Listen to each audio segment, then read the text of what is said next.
shato oo nuskaas I don't know anigu saa ma qaridad uma kala aqaano kolay habar jecel waxay la degaan meel bay la degaan tuulooyinkaas iyo meesha goboladaas haday inta ku xisaabtanto inta ay haysatana ay xirato oo ay hawshooda qabsato oo adduunyadooda ay faragashadaan aysan faragashanin ma aragtay dawlad iyo xagaan iyo ha iska socdaan oo meelahaas macna waxa u raadsadaan oo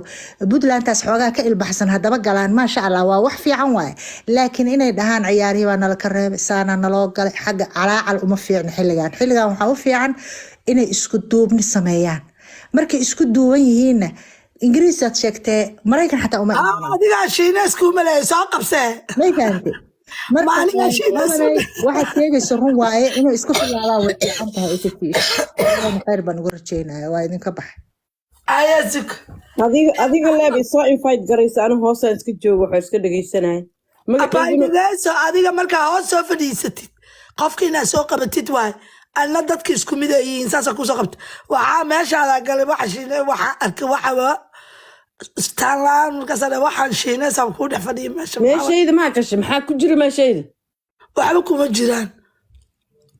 magacayga af Soomaaliga ma jeedid magaca caraba intay ku soo qorto soo qabto waxay dhaayeen waxaan u baahnaa sadaqa kuwa oo indhaha xiran ma arkin magacii iyo si loogadiba waa la qaadanayaa soo dhawow waaba yaabay markaad tirjaynaysaa i dhax sheenays hadda markaa arka qoraalka soo dhawow abaay habaryaray wallaahi bilaahi warkaas ani waaba iska aamusayba kala aamuno waxaa tiri ingiriis baa wax ka qaad ingiriis waxba kama qaadi karo maya ingiriisa wax ka qaadaa ma ku dhihin ingiriiska maxaa uu naga qaadi karaa macnaha maxay ka qaadi karaa ingiriiska horta ma la socotaa wadamadii adduunka Mareykanka lagu sheegaa waa ingiriis ma garatay wadamadii adduunyada wadamadii gumaysiga ugu horeeyay ee gumaystay ayaga Isbaanyool bay ahaayeen may fahantay ingiriis waxa waay gumaysi waa yaqaanaa oo wadamo badan buu gumaystay laakiin maanta wax uu ka qaadi karo male dadkan hadii vote loo qaadayo oo la aqoonsanayo United Nation baa loo geynayaa vote ma garat maya waa la aqoonsado Soomaa ninkii aqoonsado United Nation maya aqoonsi hadda wax la dhaho ma jiro aamino wax aqoonsi la dhaho ma jiro state gooni u taagan waaye dad halka degan waaye dad soo dagaalamay dhulkooda ku dagaalamay oo ma sha Allah waxa waaye cadawga iska kiciyay waaye waqtigan xaadirka ah laakiin hadda aqoonsi la leeyahay dawladihii adduunka aqoonsaday anigu kulay ma arko ilaahayna ha u soo dedejiyo waa u ducay maya dib male waxba kama halaabayaan waa imaanaysaa laakiin tafaraaruq markuu yimaado oo laga arko adigoo isku duumay oo dagaalamay hadii tafaraaruq laga arko waxa waa adduunka ishu kugu hayaa ma fahantay hadoo kale waxa u fiican inay isku duumaan oo hal noqdaan baa u fiican dadku marka isku duumaan waa loo jeedaa waxa leeyahay dadkaas waa dad macnaha isku duuban waana aqoonsanaynaa waxa waaye waa u jeedaa hadda meeshii liijir Soomaaliland waxa ka dhacay Soomaaliland dhibaatada ka dhacday waa u jeedaa Soomaaliland 32 sano waxay dhaysay aqoonsi man raadinaynaa saana yeelaynaa 25 August wixii ku dhacay waa u jeedaa adduunyadii oo dhan indhahay ka qarsadeen ya indhaha laga qarsaday maanta wax saa u fiirin kara male wixii ku dhacay horta marka waa laga fiican yahay ma aragtay iswaalka iyo meel aadan lahayn inaa isku boobtid iyo halkaasaan soo xiranaynaa iyo xagaan u soconaa iyo hadda waxaan maqlaayay tuulooyin oo ayaga dhexdooda isku dirareen ilaahay kala qaboojiye dhexdooda isdagaalayba hebelka Yoonis iyo hebelka Sacad iyo isdagaalay ma aqaan ilaahay cala ay xala kala qaboojiye laakiin ingiriis wuxuu ka qaaday dadkan male inay isku duumadaan oo ay hal noqdaan u fiican insha Allah gabdhaha kala siinayna aamina soo dhawaad walaalayaal arrimaha Soomaaliya falanqeena maanta iyadoo 2023 December lagu jiro inuu ingiriis faraa nala soo galo maxaa jileecas intee ka jileecsana aways waa elkii hore away dadkii hore oo Soomaalida waaweynaa away dadkii hore iyo dadkan maxay ku kala duwan yihiin walaalayaal wuxuu nagu sameeyaa ya muxuu sameeyay ingiriis ma ogeey السلام عليكم السلامي عليكم السلام ورحمة الله من إنجليزكا سيستم على قال يا سياستنا والوجوس الريح ويا وان سياسة سلسلة دير ninka xamar fadhiyaana ka dambeeya.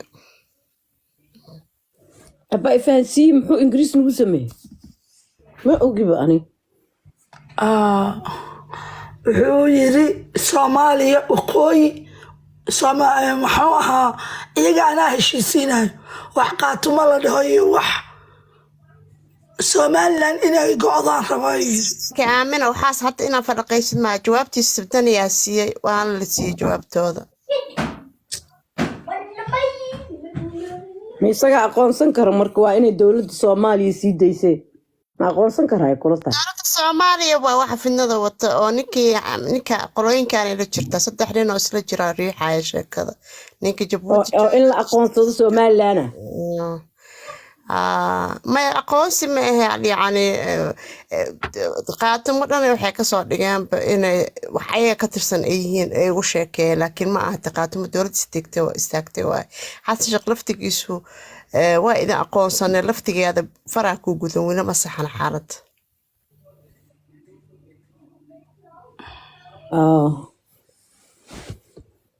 أنا waxaa aaminsanahay siday shalay iskugu duubnaayeen umuqaar hadalkeeda ku raacsanay isku duuduub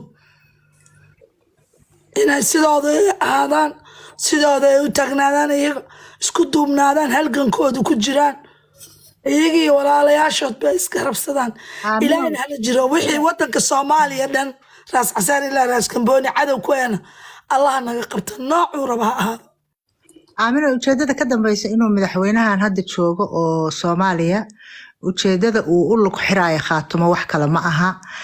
state saddexaad oo daarood leeyahay inuu yimaado ayuu diidan yahay hadalku ku gal Aamina aswa umul khair hadda fahantay sheekada state saddexaad oo daarood uu leeyahay ayagoo mataqaanaa isteediyadii hawiye ay haystaan maxaa la dhihi jiray qoladii magaca lahayd magacooda ma rabo inaan sheege oo meel walba laga haysto uu diidan yahay marka ma ogola ma rabo state saddexaad wuxuu leeyahay dadka waa nagu sii ballaaranayaan markuu Soomaaliya qabsanayaan haddana gobollo cusub ay keenayaan marka waa inaan lugta ka xirnaa ma fahantay waa soo socotaa gobollo badan soo socda hadda waxaa diidan yahay ma ogolaan karo wuu diidan yahay xeebta ugu dheer iyo badda wax walba ugu dheer iyo kheyraadka ugu badan in anaga haysan muqta daaroodka haystee hadda midda kale Khaatuma haddii hadda fiir la aqoonsado laas qoray bay furanayaan dekadii laas qoray waxay markaa noqonaysaa 4 dekadood oo daarood leeyahay mi fahanteen dhagaha fura marka kheyraadkaas badan iyo badahaas badan iyo adduunyadii marka waxay noqonaysaa waqti dambe wuxuu ka fikirayaa in dadkan ay ku sii ballaartaanba oo mataqaanaa wixii hawiyal dhihi jiray meesha laga waayaba idinka fahma meel dheer uu ka fikiraa ninkan laakiin maxaa looga bixi karaa waxaa looga bixi karaa dadkan in la gacan qabto Khaatumo ayagu horta marka ugu horeysa ay is aqoonsadaan dad kale aysan waxba ka sugin walaalahoodaas Puntland ay weheshadaan haddii ay mataqaanaa ay ka meel galgal badan yihiin xagga dhaqaale xagga mataqaanaa administration wax walba inay ayaga mataqaanaa ay dhaqaalaha weydiistaan wax walba weydiistaan oo maasha Allah isgarabsadaan laba qof oo isgarabsanaa ay noqdaan laakiin ayagii haddii tafaraaruq ku yimaado oo dhibaato ku timaado oo xagga ay u kala cararaan oo ay dhahaan maxaan Banooni uga qayb gali weyne Banooni maanta muxuu taraa Banooni waxa uu u taraay maanta Khaatuma maxay tahay Banooni waxa uma taraa waa loogu soo gabanayaa qoladii baa iyagoo Banooni iska xilli Banooni la ciyaara Khaatuma xilli Banooni ay ciyaaraan ma aha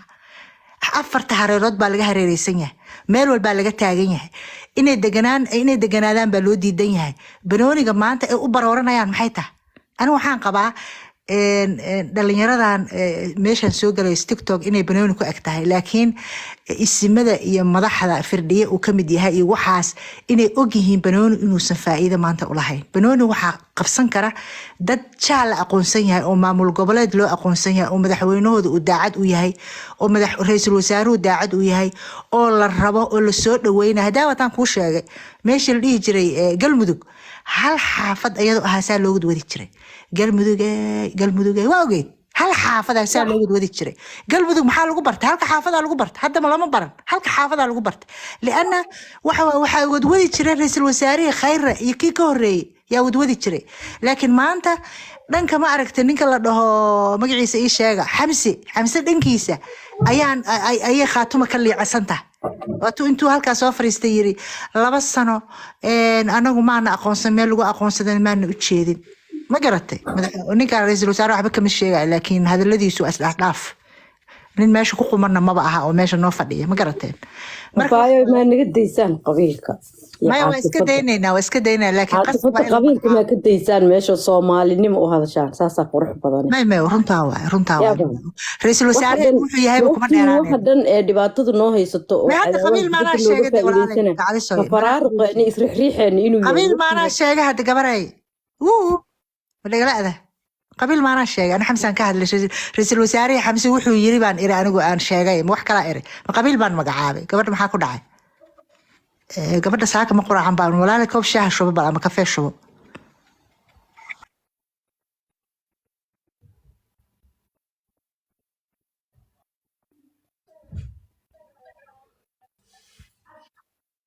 annagii qaylin jirnay oo durbaanka duman jirnaa qaylo ka ilbaxnay iyadiyaa noola imaanays walaalay hor naga tag waxay diiday xasan sheekh sirtiisii iyo warkooda aa sheegaysa tuulada galmudug oo la faanfaaninayay iyo waxaasay ka damqatay namood walaalay qaylo ma rabnee habar yar walaahi qodobo fiican oo muhiima ka hadasho maasha allah qalbiga caqliga allah kuu siyaadiyo allahna ku xafido habaryaray marka hadda annagoo cidno aan oo meelaheen haddaa galgalno oo is aqoonsano annaga dekedeena laasqoray lama furi kara miya 2 sano kadibna tookada haddaa yeelano madaxweynaha imaanahay ma ku dhifan kara miya aamino waxa waay adigu gurigaaga haddaadan ka shaqayn ma lagaaga shaqaynaa su-aalan ku weydiinaa maya deked baa furan kartaa wax kastaa samaysan kartaa dadka banaanka kuu jooga ee qurba joogta ayaa lacagta dhaqaalaha ku aruuriyaan iyo dhaqaalaha walaalaha oo reer Puntland ay ku siiyaan intaasaa kaa badan oo kugu filan may fahantay waxa laakiin waxa taas maxaa ka horeeya waa su'aasha waxaa ka horeeya waxa niyad inaa u qabatid united aad noqotaan taasaa ka horeysa walaalaha Khaatumo maanta waxaan u rajaynayaa arrintaas walaahi Khaatumo waa nagu dhaartay annaga inay soo baxaan oo ay state gooniye noqdaan oo istaagaan oo maasha Allah dekadooda laas qoray walaalahooda ma aragtay ay la furtaan oo maasha Allah ay heer gaaraan aad iyo aad baan u rabaa run ahaantii wallahi sidaan 25 u farxay yaan maanta ugu farxsanaan lahaa haday heer gaarayaan laakiin tafaraaruqa yaryar ee jirjira iyo meelahan ma aragtay lagu kala carcaranayo iyo waxaan iyo intay iska soo gabagabeeyaan inay state gooni u taagan inay noqdaan baan rabaa aniga dekadooda furtaan dhaqaalahooda samaystaan iskuulada caruurta u furaan jaamacada furtaan maasha Allah maxaa ka maqan wax ka maqan male waataan kuu sheegay dowladda Japan ilaa hadda adduun weynaha ku qoran meel walba looga sheekeeyaa sida ay horumar u gaareen iyagoo eber laga dhigay oo dukumdaakum laga dhigay Hiroshima iyo Nagasaki 2 magaalo oo bari oo kale magaalayaan ku dhihina bari oo kale ayaa bam lagu tuuray markaas eber laga dhigay haddana ma ujeedaa heerka ay taagan yihiin maxay ku gaareen ayaga isgaarsiiyey qof gaarsiiyey male ayaga isgaarsiiyey marka waxa waaye koob gurigaaga inaad kasoo bilowdid waay koob adiga inaad dib isugu laabatid waay ma garat laakiin faraar khadii laga arko waxa waa wixii laga arkaa lagu dhaqmo